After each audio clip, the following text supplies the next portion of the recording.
Okay, so today we're going to start probably one of the most exciting things that we can do with differential calculus, which is finally get to solve some real world problems that will seem really daunting and maybe intimidating when you first read the problem. Think there's no way we'll be able to solve that. But then when you recognize what we've been able to do recently with derivatives and finding maximums and minimums, extrema, of a situation, we'll be able to figure out how we can do what we're going to call optimize a given situation. In the business world, in the real world, all the time, you're trying to find the cheapest way that something can be done, or find out when the most profit is going to be made, or how can we do something using the least amount of material. All those situations, maximizing area, maximizing profit, minimizing the cost, or minimize a distance. Those are all things that involve maxes and mins, and we've just gotten pretty good at finding maxes and mins. So in optimization problems, we're going to be given a situation with kind of like some sort of constraint involved, and then we're going to figure out what it is exactly we're trying to optimize or maximize or minimize. And then we're going to let the calculus take care of it by finding the derivative and finding when that derivative is equal to zero, doing all that stuff that we did to find maxes and mins on regular functions. So our first example is probably the most basic example you'll ever find. We have a piece of wire that's 100 feet long, and it's going to be bent into the shape of a rectangle. So obviously this is not drawn to scale. This will be a really long piece of stuff that's going to be bent into the shape of a rectangle. Now we only have 100 feet of wire to use, but we're trying to make the largest area that we can. So that's what we're trying to maximize, is the largest area possible. So you might say, okay, well, if we're trying to get the area of this thing, and it has like a base times a height or a length times a width, maybe I'll just go x and y, that the area of that function would be found by x times y. And that's what we're trying to optimize. We're trying to make that as big as possible. So maybe we'd have a graph of that area that might go up and down and up, and we want to find the highest point on the graph. Well, the problem with that is, if we try to take the derivative now, we've got two variables there. The reason we take the derivative is to find out where the slope is zero. Maybe we can find the highest point. The other thing is that we haven't even considered the fact that we only have 100 feet of wire. So that's where we've got to use our situation, what I'm going to refer to as like the constraint, that in this rectangle, if the bottom side is x, the top side is x, and if the right side is y, the left side is y. And we know that all those together, those sides, the perimeter rather, would have to add up to 100. So 100 is equal to 2x plus 2y, or equivalently 50 is equal to x plus y, just dividing everything by 2. And now we have something that's going to offer a restraint to us, because if we want to make x and y really big, if we want to make x times y really big, it would make a lot of sense just to make both x and y really, really big, and then you'd have a really, really big area. The problem is we have to conform to this constraint of x plus y has to equal 50. So what we're going to do now is rearrange this equation. We'll say that y is 50 minus x, and then we can use that expression for y and say that our area function is x, and instead of timing it by y, we're going to write it as multiplication by 50 minus x. And we could now kind of formally write that a is now a function of x, which would be 50x minus x squared.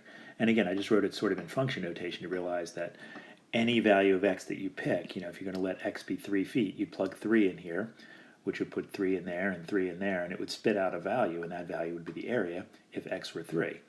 And what we want to do is find out what are all those area numbers going to look like, and what's the biggest one going to look like. Well, it's not rocket science to see that we have essentially an upside down parabola. This is going to make a graph that's going to be a parabola that opens downward. So it's going to be pretty basic calculus to find the max of that thing. So let's go do it. Let's look at a prime. And a prime, of course, is just going to be 50 minus 2x. And to find critical numbers, set it equal to 0. We get 2x equals 50, and x equals 25. So there's our critical number for this situation, which is a place where the slope is going to be 0. Now, as far as finding absolute maxes and absolute mins, we got to remember back from the first section we did here in this unit that we want to check the endpoints, and I guess that would be what's going to happen with the value when x is 0, because that's the shortest it could possibly be, and the longest would be 100. And both of those, I guess x can't be 100 because it could be at most 50 because it's got to split two ways. So we could do 50. But I think you can see that both of those are going to be 0.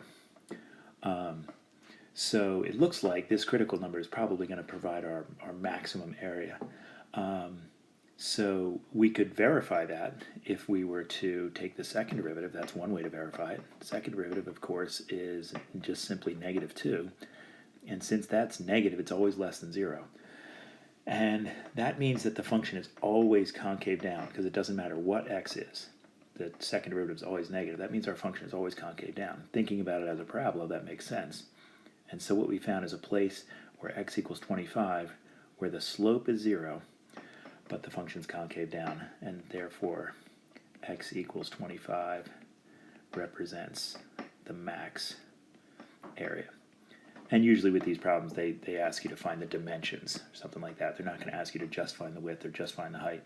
So of course, if x is 25, we know that y is 50 minus x, which is 50 minus 25, which is 25 as well. So the dimensions of this thing would be 25 by 25. And of course that makes sense. It's going to turn it into a square, and it's kind of intuitive, but I think you'd find that the maximum area that you're going to get with a rectangle is going to be when that rectangle is actually a square with 4 equal sides. Otherwise, you'd have a really low, say, long, wide rectangle. It might be wide, but it's not going to be very tall. Or, of course, a very tall, skinny rectangle. The square is going to give you a maximum area. So there's our first optimization problem. Kind of comes back to something that we actually kind of learned in geometry about that square being the most efficient way to get the most area out of a rectangle. Okay, so now it's time to think a little bit about what did we just do right there. In this, as far as our major concept goes, which is the strategies for solving these optimization problems, you might find these a little bit like related rates that we did a while back, where the calculus involved wasn't very difficult, but the setting up the problem sometimes was the biggest challenge. So this is sort of our 5-step process. The first thing is it's always nice to have a picture or some kind of figure to represent what's going on, and make sure that you label the quantities. So here I labeled mine as x and y. You could have used base and height. You could have used length and width, whatever. Just so that your variables in your problem make sense. Define those variables, whether it's just with a picture that this distance is obviously x and that distance is y. Write an equation representing the quantity to be maximized or minimized. Now notice it says in terms of a single variable. Well, we wanted to maximize our area, so I wrote it as x times y. Well, the challenge is that's usually going to be fairly straightforward to come up with that. The challenge is, can you use your constraint equation that is going to allow you to do some substitution and then express it in terms of only one variable. So that's really that's going to be the key step. Think about an interval of possible values for the variable. That was basically 0 to 100 for this problem, which was the values that x could take on. And then we do the calculus to get the derivative and find the critical points and the endpoints in the domain and decide where we're going to get our max or min. So this next problem, a little less real-world-ish, but again, it will kind of give us an idea of how we could tackle a real-world problem involving distance in the future. We're looking for a point on this parabola y equals x squared that's closest to the point 30. So, you can imagine this red dot being any point on this curve. And somewhere, I've drawn a point here, it would be closest to the point 30, which is not on the curve. So I kind of redrew this picture over here and kind of represented what we're trying to minimize. We're trying to minimize this distance. So just like in this problem up here with area, we came up with a formula for the area of this rectangle. Well, we need to come up with a formula for the distance of this little segment here. And then we'll see if we can find out what value of x makes it the smallest. So some people are intimidated by the distance formula or whatever, but all you have to realize is that it's essentially the Pythagorean theorem. So I'm going to draw a perpendicular and a little horizontal here. And we're going to think of that as a right triangle, because I didn't go straight down to the x-axis, where we have the hypotenuse is the distance that we're trying to minimize. Now, if you think about coming over from the origin here and moving over x units, okay, eventually we would get all the way out to x equals 3. But if we stop before there, what I'm trying to do is find an expression for what this distance would be. For example, if I went over 1 unit, I would have 2 units left. If I went over 1.25 units, I would have, or 1 1/4, I'd have 1 3/4 left because I've got to get a total of 3. So essentially this distance here, this blue base of this triangle, is 3 minus whatever this distance is. In other words, if I went over 2, then this distance here would be 3 minus 2, which is 1. So I'm going to express the base of that triangle to be, not x, 3 minus x. Now the vertical piece, if you think about how we get up here, what we did is we went over x and then we went up y to get to this point. So this vertical distance is just y. And so we could think of that as y. And then we have a Pythag situation where we can say a squared plus b squared equals c squared. So let's take a look at what that would look like. A squared, we would say, okay, that's 3 minus x quantity squared plus b squared, which is y squared, would equal c squared, which is our distance that we're trying to optimize.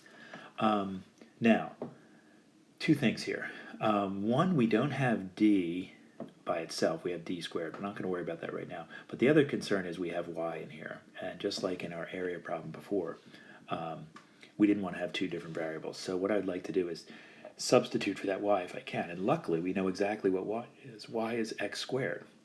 So in my second version of this equation, I'm just going to write 3 minus x quantity squared plus x squared squared equals d squared. So all I've done is substituted x squared for y, and now I can FOIL this stuff out.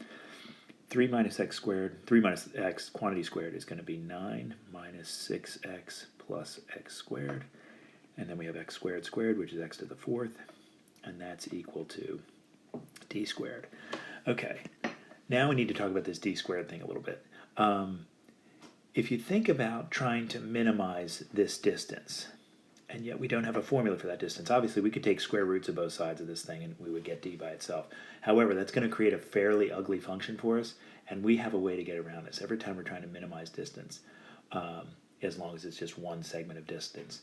To think about making d squared small is enough to make d small. In other words, if the square of a number is small, that number is going to be small. So rather than think about d squared, why don't we just kind of call d squared something like, I don't know, we're trying to minimize a distance, so why don't we call it m? So as long as m is small, d squared is going to be small. Okay, that's all we have to do to think about this. It's going to make our calculus a lot easier. So we're going to say m is x to the 4th plus x squared minus 6x plus 9. So if we're trying to make m small, we want to find out where its slope is 0, find the critical numbers, and then we'll be good to go. So if we do m prime, that's going to be 4x cubed plus 2x minus 6, setting that equal to 0. First thing I notice is that everything has a factor of 2 in it, so we could say this is 2x cubed plus x minus 3 equal to 0. Now, that is a cubic polynomial. And the way to solve a cubic polynomial without a calculator is to either factor by grouping, or recognize that it's a difference of cubes, or use synthetic division.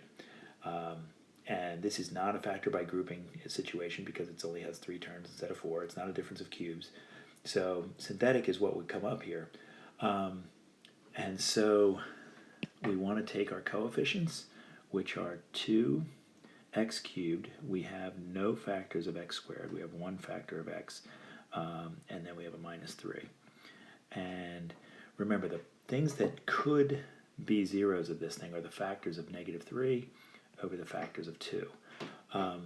One of which would be 1. And one thing that I've taught you guys is that whenever you're doing a synthetic problem, if the coefficients that you come across up here, if they add up to 0, which these do, 2 plus 1 plus negative 3 is 0, then 1 is going to be one of the zeros. It's going to work. So we could put a 1 here, bring down the 2, multiply by 1. 2 times 1 is 2. 2 plus 0 is 2. 1 times 2 is 2. 1 plus 2 is 3. 1 times 3 is 3. And of course, 3 plus negative 3 is 0. So what that means is that this thing has a factor at x minus 1, because 1 is a 0, and another factor of 2x squared plus 2x plus 3. And we could say, okay, does this quadratic have any zeros that we need to worry about? So we would get other, because potentially we could get two more critical numbers, which would be two more places we need to test. However, this quadratic, first of all, it does not factor. Secondly, if you were going to do the quadratic formula on it, b squared minus 4ac, the discriminant, would be 4 minus 4 times 2 times 3, which is less than 0, which means this only zeros it has are non-real zeros. They're imaginary zeros. So x equals 1 is our critical number where the slope is 0. And let's find out if it's a max or a min. Again, I'm going to use the second derivative test and take a look at m double prime, which would be 6x squared plus 1. I took the derivative of this guy. And notice that m double prime at 1 is positive. It's going to be 7, which is greater than 0. And that means that the function would be concave up there, and we have a slope of 0. So therefore, x equals 1 represents the minimum distance. So the minimum distance would be found at, when x is 1, we'd have to think about what the y value would be, and of course 1 squared is just 1, so the y value would be 1. So this point where the distance to the point 30 is a minimum would be the point 11. So there's your first more complex application of an optimization problem.